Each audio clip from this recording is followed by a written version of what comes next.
कविता की माँ किसी तरह अपने आप को बचाए हुए थी। कभी कभी लगता था कि पापा की हालत में सुधार हो रहा है, तो उनके दिल में उम्मीद की किरण जागती थी। पर अगले ही दिन उनकी हालत बिगड़ने लगती थी, तो अब वह आश टूट जाती। 1.5 महीना बीत गया और ऐसी हालत हो गई कि वो पापा को लेकर सरकारी अस्पताल गए। वहाँ पर बेड न होने के चलते उन्हें एक रात बाहर बरामदे में गुजारनी पड़ी। वह रात कविता के पापा के लिए कयामत की रात साबित हुई। कविता के पापा की सांसों की डोर टूट गई और उनके साथ ही उम्मीदों की किरण हमेशा के लिए बुझ गई। फिर तो उनकी जिंदगी दुख, पीड़ा और निराशा के अंधकार में डूबती चली गई। कविता तब तक बीए का फाइनल दे चुकी थी। बुरे हालात को देखते हुए और अपने परिवार को दुख के इस भंवर से निकालने के लिए कविता नौकरी की तलाश में निकल पड़ी। उसे एक प्राइवेट बैंक में 25,000 की नौकरी मिल गई और उसके परिवार की गाड़ी खिसकने लगी। तब उसके छोटे भाई की पढ़ाई का आखिरी साल था।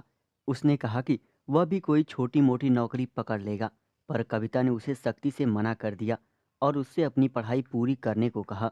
20 साल की उम्र में कविता ने अपने नाजुक कंधों पर परिवार की सारी जिम्मेदारियां ले लीं, पर इसे संभालते हुए कभी कभी वह बुरी तरह परेशान हो जाती और रोते हुए अपनी माँ से कहती, मम्मी, आखिर पापा हमें छोड़कर इतनी दूर क्यों चले गए, जहाँ से कोई वापस नहीं लौटता।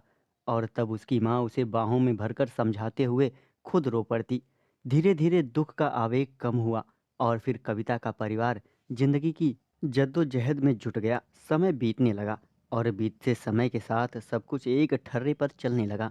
तभी एक नई समस्या कविता के सामने आ खड़ी हुई।